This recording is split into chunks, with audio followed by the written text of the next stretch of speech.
Hoy hablaremos sobre los métodos de organización de la información. El equipo está conformado por la profesora del Ángel Olvera de Luz María, por los alumnos Herrera Campos Leonardo de Jesús, Hernández Hernández Ezequiel de Jesús, Palacios Gómez Cristian Javier, Palma Méndez Roberto y Reyes Cáliz Jesús Alberto. Mapas mentales. ¿Qué es un mapa mental? Es un tipo de diagrama que permite representar distintos conceptos, palabras, ideas, lecturas o tareas, dispuestos gráficamente de distintas maneras, alrededor de una palabra clave o concepto central. Se trata de un método útil para extraer y organizar la información, así como un mecanismo versátil para asociar y expresar ideas sobre un tema específico. Características de un mapa mental. Son una herramienta versátil y dinámica que combina el pensamiento abstracto y libre con los rigores de la asociación. Es una práctica ideal para el ejercicio de memoria y para aprendizaje académico. Elementos. Elementos de un mapa mental. Idea central, ideas secundarias, ideas terciarias, conectores y agrupaciones. Tipos de mapas mentales. Los mapas mentales pueden ser de los siguientes tipos: mapas circulares, mapas arboreros, mapas de arcoíris y mapas de panal. Bueno, en el ejemplo de mapa mental abarca lo que es, viene la estructura del esquema del mapa, por ejemplo, tema mantenimiento industrial, y abarca diferentes ramas, por ejemplo, maquinarias, máquinas, aparatos y otras instalaciones. Y en tipos de mantenimiento industrial, por ejemplo, farmacéutica, cementero, petrolero, textiles, etcétera. Mapas conceptuales. ¿Qué es un mapa conceptual? El mapa conceptual es un diagrama que ayuda a entender un tema en específico al visualizar las relaciones entre las ideas y conceptos. Por lo general, las ideas son representadas en nodos estructurados jerárquicamente y se conectan con palabras de enlace sobre las líneas para explicar las relaciones. Características de los mapas conceptuales. Frases, palabras de enlace, estructura, proporcional, estructura jerárquica, pregunta de enfoque, estacionamiento y enlaces cruzados. Elementos de un mapa conceptual. Pregunta de enfoque, pregunta de enfoque, conceptos, líneas de enlace, etiquetas, los conceptos y las palabras enlace, los cuales unidos conforman las preposiciones. ¿Cuándo es utilizable un mapa conceptual? Es evaluar la comprensión de un estudiante sobre un tema específico, consolidar el conocimiento durante el proceso de aprendizaje, demostrar un nivel aceptable de comprensión de un tema.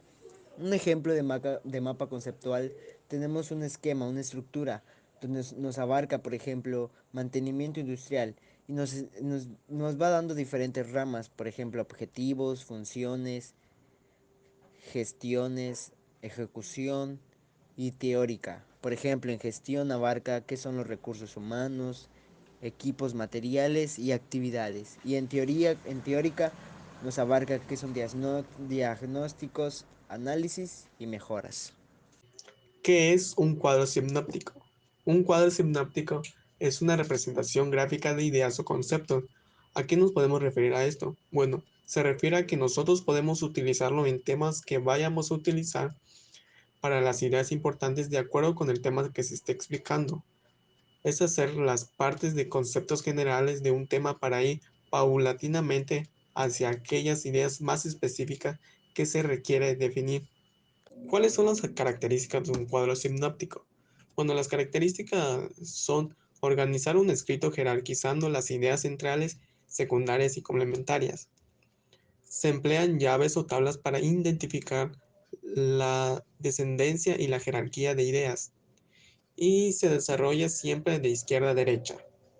¿De qué nos sirven estas características? Bueno, nos sirve para tener un orden y tener una buena estructura sobre el tema que se esté realizando.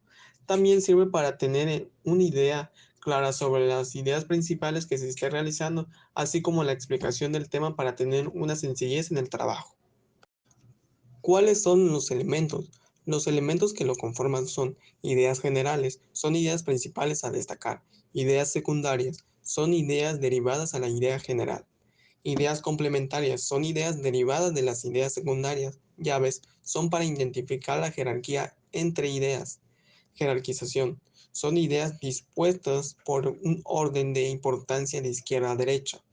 Estos elementos ayudan a tener una buena estructura y tener una mayor claridad al tema que se realice. ¿Cuándo es utilizable?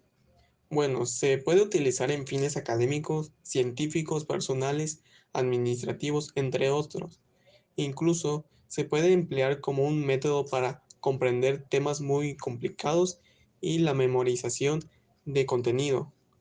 Hay diferentes tipos de cuadro sinóptico.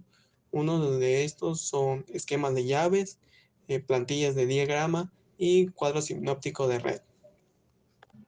Aquí se puede apreciar un cuadro sinóptico, la estructura del cuadro sinóptico. Este cuadro sinóptico es de tipo llave. Aquí se está dando la idea de un cuadro sinóptico que sería tipos de mantenimiento. Esto sería la idea general de este cuadro sinóptico. Las ideas secundarias son los tipos de mantenimientos que son correctivo, preventivo y predictivo. Estas serían las ideas secundarias de la idea general. Y por lo siguiente, estos serían los conceptos, que estos conceptos definen las ideas secundarias a la idea general, como por ejemplo el mantenimiento correctivo. Esto indica al cambiar un componente que está ya fallando inmediatamente antes de que este componente afecte a los demás componentes y dañe por completo el equipo que se está dando este mantenimiento. Y así se explica cada una de las ideas secundarias y así mismo se pueden dar más y más conceptos, más ideas secundarias de lo que se puede explicar de la idea general que se explica. Cuadros de doble entrada. ¿Qué son los cuadros de doble entrada? Un cuadro de doble entrada, conocido también como matriz de doble entrada, es un tipo de tabla que ayuda a equiparar y a organizar el conocimiento de un tema específico. Funciona para diferenciar varios componentes referentes al mismo contenido. Gracias a este método de estudio se puede sistematizar una información basado en columnas verticales y horizontales. En pocas palabras, el cuadro de doble entrada nos ayuda a la organización de datos y desglosar información de manera ordenada. ¿Cuáles son las características? Bueno, las características son la cantidad de columnas y filas de la tabla puede ser variable, se realiza para comprobar entre diferentes componentes que forman a la tabla. La información es distribuida vertical y horizontalmente. Las filas y columnas hacen referencia a una definición o mensaje clave. Las filas y columnas se intercruzan creando celdas donde se ubica la información a comprobar. Estas características nos sirven para tener un orden al momento de realizar la tabla. Esto además nos ayuda a organizarnos perfectamente en nuestra vida cotidiana, ya que podemos tener un orden en las tareas o labores. ¿Cuáles son los elementos? Bueno, los elementos son: el cuadro de doble entrada es útil cuando hay dos variables fijas. Se usan para simplificar información relevante en cualquier tema. Sirve para esquematizar la información, por lo que se aplica en estadísticas. Estos elementos ayudan a tener las ideas claras al momento de simplificarlo y tener en orden la información que se realice. ¿Cuáles son los tipos de cuadros de doble entrada? Bueno, hay diferentes tipos de cuadros de doble entrada que son tabla de contingencia, matrices de riesgo, horarios, matriz FODA. ¿Y qué es matriz FODA? Bueno, una matriz FODA está conformado por cuatro significados o cuatro elementos, que son las fortalezas, oportunidades, debilidades y amenazas. Esto conforma la matriz FODA. Esta matriz FODA se utiliza para negocios pequeños para determinar eh, qué es lo que falla en su negocio o determinar los tipos de conceptos de estas cuatro elementos en un negocio. Este es un ejemplo de cuadro de doble entrada. Este cuadro de doble entrada está especificando a alumnos y deportes, a los diferentes alumnos y a los diferentes deportes que, que se realizó o que hubo para que cada alumno pudiera realizar. Como por ejemplo, Roberto. Roberto realizó deportes de fútbol y ciclismo. Y como por ejemplo, eh, Stephanie nomás realizó baloncesto y badminton. Y así podemos darnos una organización muy breve y tener la claridad de cómo debe de estar centrada la información. Y asimismo tenemos un orden y una claridad sobre el cuadro de doble entrada. Infografía. ¿Qué es una infografía? Combina imágenes y texto para que juntos comuniquen de forma clara las ideas principales de un tema. Esos materiales también pueden incluir gráficas de datos que complementen la información.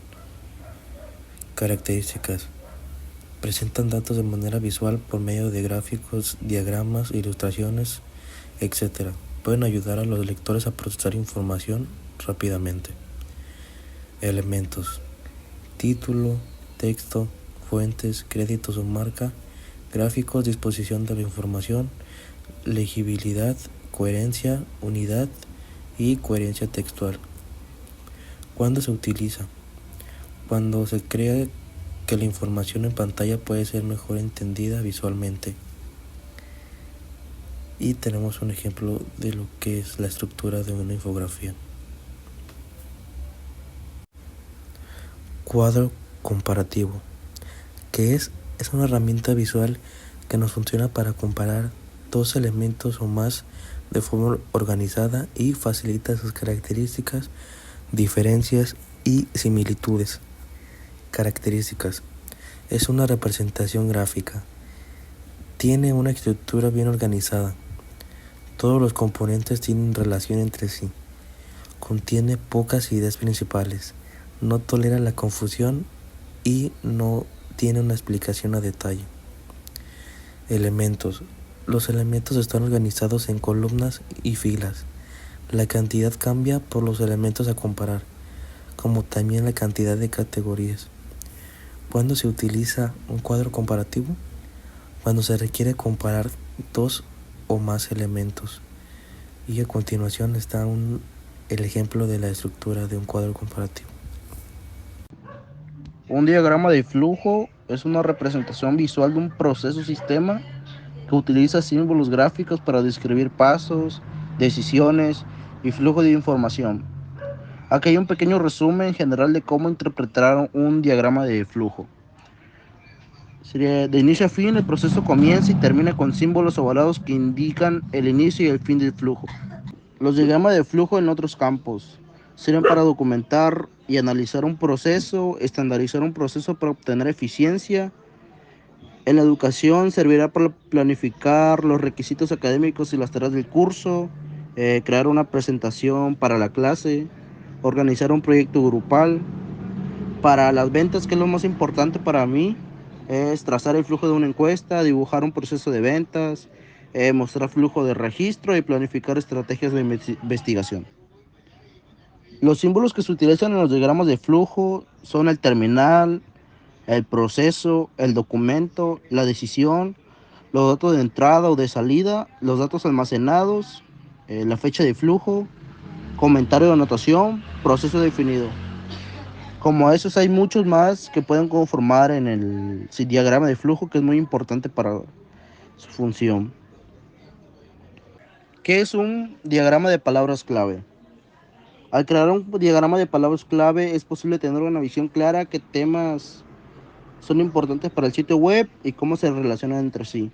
Esto puede ayudar a identificar oportunidades de contenido y a optimizar la lectura del sitio para mejorar su posicionamiento en Google y otros motores de búsqueda. ¿Cómo se crean los diagramas de palabras clave? Primeramente se tienen que identificar las palabras clave principales, crear un mapa mental, identificar las oportunidades del contenido, que esta herramienta serviría para identificar oportunidades del contenido y para que explotes el sitio web. Gracias a ello podrás optimizarlo para mejorar el posicionamiento en los motores de búsqueda. Algunos de los beneficios de los diagramas de palabras clave son que sirven mucho para mejorar la lectura del sitio web.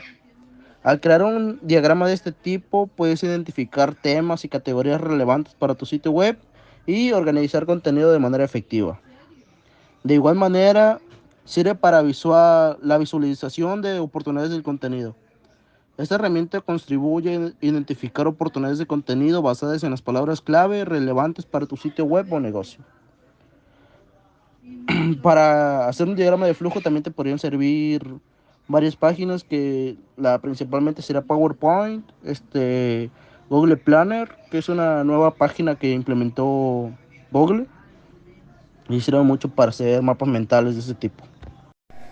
¿Qué es un árbol de decisiones? Un árbol de decisiones es una herramienta visual que ayuda a empresas y particulares a tomar decisiones mediante la visualización de los posibles resultados y las consecuencias. Visualizar el proceso de toma de decisiones permite a los usuarios sopesar diferentes oportunidades y trazar un camino hacia el resultado deseado. Un árbol de decisiones también es un mapa de los posibles resultados de una serie de decisiones relacionadas.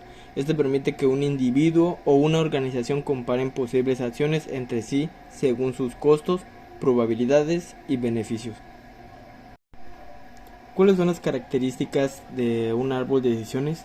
Como principalmente son inspiradas en un árbol, estas suelen empezar con un nodo singular del que surgen distintas ramas. Cada rama llevará a otro nodo que representa una decisión o una oportunidad única derivada del nodo de la pregunta original. Las ramas suelen ser la acción o la respuesta a una pregunta que, si se toma, llevará al siguiente nodo. Este formato te permite trazar un mapa de cómo tus decisiones y acciones conducirán a diferentes resultados en el futuro. ¿Cuáles son los tipos de árbol de decisiones? Un nodo de probabilidad, este es representado con un círculo, muestra las probabilidades de ciertos resultados. Otro tipo es un nodo de decisión, representado con un cuadrado, muestra una decisión que se tomará. Un nodo terminal, muestra el resultado definitivo de una ruta de decisión. ¿Cuáles son los usos del árbol de decisiones? Estas pueden ser usadas para tomar decisiones en muchas áreas, incluidas las operaciones, la planificación presupuestaria y la gestión de proyectos, siempre que sea posible. Incluye datos cuantitativos y números para poder crear un árbol eficaz. Cuanto más datos tengas, más fácil te resultará calcular los valores operados y analizar la solución en función de los números. Un ejemplo sería, si quieres determinar que un proyecto sea más rentable, puedes usar un árbol de decisiones para analizar los posibles resultados de cada proyecto y elegir el proyecto que tiene más posibilidades de generar mayores ganancias. Estos son algunos ejemplos del árbol de decisiones. Como pueden ver, en este diagrama están divididos en varias partes. Esto es para poder sacar el porcentaje de cada parte, que serían las ideas, y poder sacar el porcentaje de cuál sería el más beneficioso. Como pueden ver aquí abajo, estos son algunos símbolos, o son los símbolos que se utilizan para poder hacer el árbol de decisiones, que son el nodo de decisión, nodo de probabilidad, ramificación alternativas, alternativa rechazada y nodo terminal. ¿Qué es un diagrama de causa y efecto? Es la representación de varios elementos, que serían las causas, de un sistema que pueden contribuir a un problema, sería el efecto. Esta es una herramienta efectiva para estudiar procesos y situaciones para desarrollar un plan de recolección de datos. Una herramienta que identifica problemas de calidad y les da solución al representarse de una forma gráfica los factores que involucran la ejecución de un proceso. Este diagrama también puede ser conocido como el diagrama de Ishikawa o el diagrama de las 6M. ¿Cuáles son las características del diagrama de causa y efecto? Este principalmente se conoce como el diagrama de Ishikawa. Su estructura visualmente es similar a un esqueleto o espina de pescado. Este cuenta con varios estándares metodológicos como lo son el método de las 6M, 5M y 4M. Es una herramienta de análisis de procesos. Teóricamente es un sistema de control de calidad. Los procesos se dividen en categorías para mayor comprensión en las áreas individuales que hacen parte del proyecto o empresa.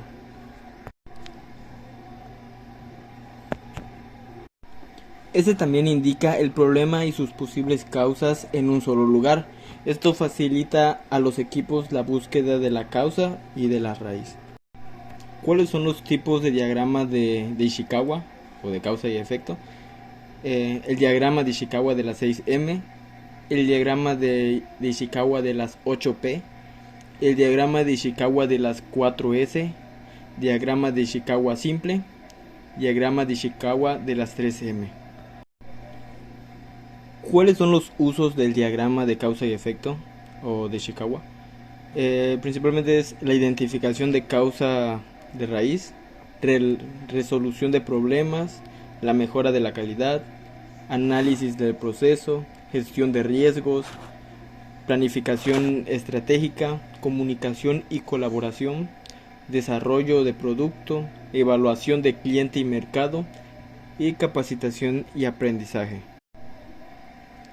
Este también puede ser usado para otros propósitos diferentes al análisis de causa principal. El formato de la herramienta se presta para la planeación. Por ejemplo, un grupo podría realizar una lluvia de ideas de las causas de un evento exitoso, tal como un seminario, una conferencia o una boda. Estos son algunos ejemplos del diagrama. El primero es el diagrama en forma de espina de pescado. Y el segundo es la forma tradicional. Y estos son algunos símbolos con los que es creado la espina de pescado y de igual manera la forma tradicional.